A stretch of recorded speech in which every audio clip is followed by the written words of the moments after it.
Pourquoi certains parents, quand on les accompagne, nous mettent en échec? C'est une question importante parce que si vous accompagnez les parents, ça va forcément vous arriver. Il y aura des moments où le parent ne va pas obtenir le résultat escompté, où le changement attendu ne va pas arriver et ce ne sera pas forcément de votre faute, ni d'ailleurs de la faute du parent. Il y a plein de situations qui peuvent se passer. Donc déjà, essayez de vous connecter à ce que ça vous fait ressentir, le fait d'imaginer que un parent va venir vous voir, va payer un accompagnement, va payer des séances avec vous et peut-être il n'obtiendra pas le résultat escompté. C'est très important que vous posiez cette question parce que si ça vous pose un problème, vous risquez d'être dans la projection, dans le fait de porter trop le parent et ça ne va pas aider l'accompagnement. En fait, en matière d'accompagnement, nous avons besoin beaucoup d'apprendre à lâcher prise et notamment lâcher prise sur le résultat. Ça ne veut pas dire qu'on s'en fiche et ça ne veut pas dire non plus qu'on ne va pas faire le maximum pour que le parent atteigne son objectif, bien évidemment. Alors quand même, la première chose que je voudrais vous dire, c'est que il y a des façons quand même d'optimiser les résultats et il y a des manières, on l'apprend dans ma formation, d'aider le parent à fixer un objectif qui soit réaliste, réalisable, adapté à lui, adapté à son enfant, adapté à sa famille. Donc dès le démarrage de l'accompagnement, nous pouvons quand même maximiser nos chances de parvenir à nos fins quand même en essayant le plus possible d'avoir un objectif qui soit mesurable, raisonnable, atteignable. Tout ça, on le travaille au tout début. Ça fait qu'il y a quand même moins de, comment dire, d'échecs, entre guillemets, moins de difficultés. Mais malgré tout, quand même, c'est possible que l'accompagnement n'aboutisse pas. Alors quand je dis n'aboutisse pas, ça veut dire n'aboutisse pas à ce qu'on avait espéré au démarrage. Je vous donne un exemple. Peut-être que vous accompagnez un parent dont l'enfant fait des crises et peut-être que malgré tout ce qui va être mis en place, eh bien, l'enfant va continuer à faire des crises. OK, peut-être que la situation ne va pas bien évoluer. Alors déjà, si ça a progressé un peu, déjà c'est bien, mais des fois, on n'y arrive pas parce que des fois, tout simplement, ça n'est pas la parentalité qui est réellement en cause, mais peut-être une difficulté et un trouble chez l'enfant. Et dans ce cas-là, d'ailleurs, ça n'est pas du tout un échec parce que tout ce qui est mis en place, ça reste positif, ça reste important et peut-être que ça nous indique juste que l'enfant va peut-être aussi avoir besoin d'accompagnement, d'être, suivi aussi par un psychologue ou par un pédopsychiatre ou un autre spécialiste. Donc, le fait que les comportements de l'enfant n'aient pas cessé n'indique pas forcément un échec du coaching parental, ça indique peut-être juste qu'il y a besoin d'autres aides. Le coaching parental ne se suffit pas toujours à lui-même, il ne remplace pas une thérapie pour l'enfant ou une thérapie pour le parent d'ailleurs.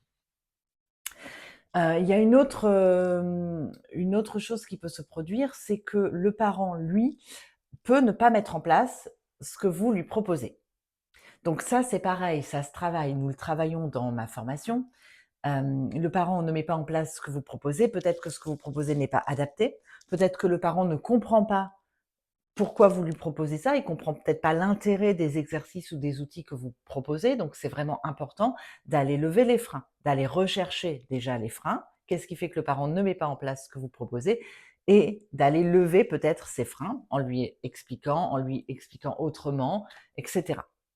Et puis parfois, effectivement, on peut avoir aussi des résistances du parent.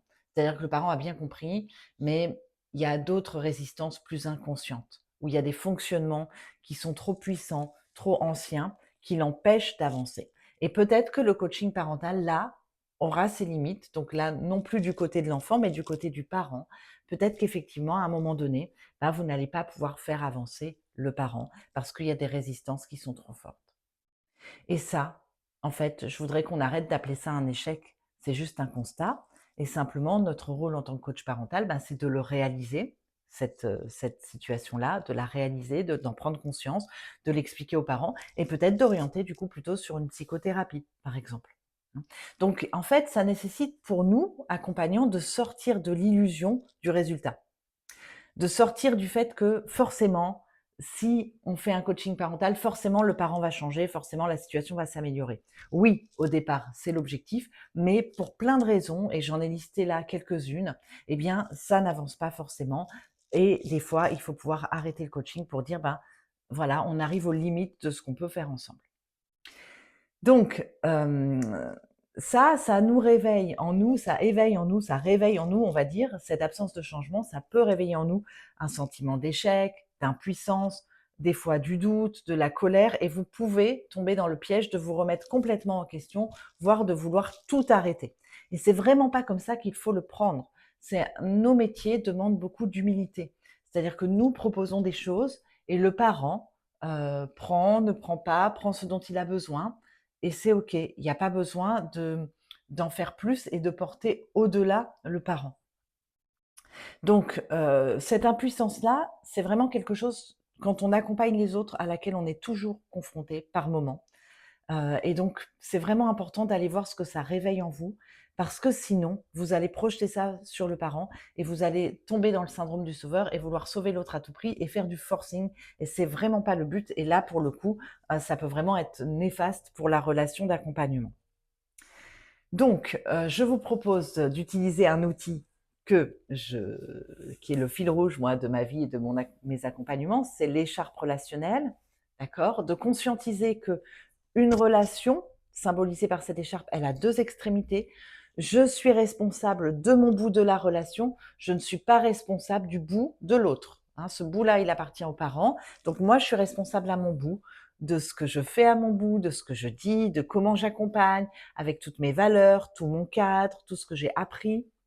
Et puis, je ne suis pas responsable de comment, à l'autre bout, le parent s'en saisit plus ou moins bien ou ne s'en saisit pas. Et ça, c'est sa responsabilité, c'est son choix, hein. Ne pas infantiliser le parent, ne pas considérer qu'on sait mieux que le parent, c'est un travail de construction à deux, hein. L'écharpe, elle a deux bouts.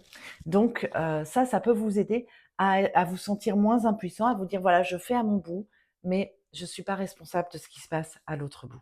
Voilà, ça va vous éviter de porter l'autre, d'essayer de sauver l'autre, d'être focus sur le résultat à tout prix. C'est vraiment pas comme ça que je vois les choses. Pour moi, nous ouvrons des espaces dans nos coachings, nous ouvrons des espaces de conscience relationnelle pour que les parents grandissent dans leur relation avec leur enfant. Donc, on a un objectif, certes, et puis des fois ça aboutit, des fois ça n'aboutit pas, des fois ça aboutit autrement, des fois on découvre d'autres choses sur le chemin, et parfois c'est le chemin qui est le plus intéressant plutôt que le résultat. Voilà. Donc, notre rôle, à mon sens, c'est de créer les conditions du changement, respecter le rythme du parent et aussi lui laisser sa responsabilité pour ne jamais le voir comme une victime et pour ne pas vous vivre comme un sauveur. Voilà ce que je voulais vous dire aujourd'hui. Donc moi, c'est Anaïs Verte. Je suis fondatrice de l'Académie des coachs parentaux. Je forme des accompagnants en parentalité, des coachs parentaux.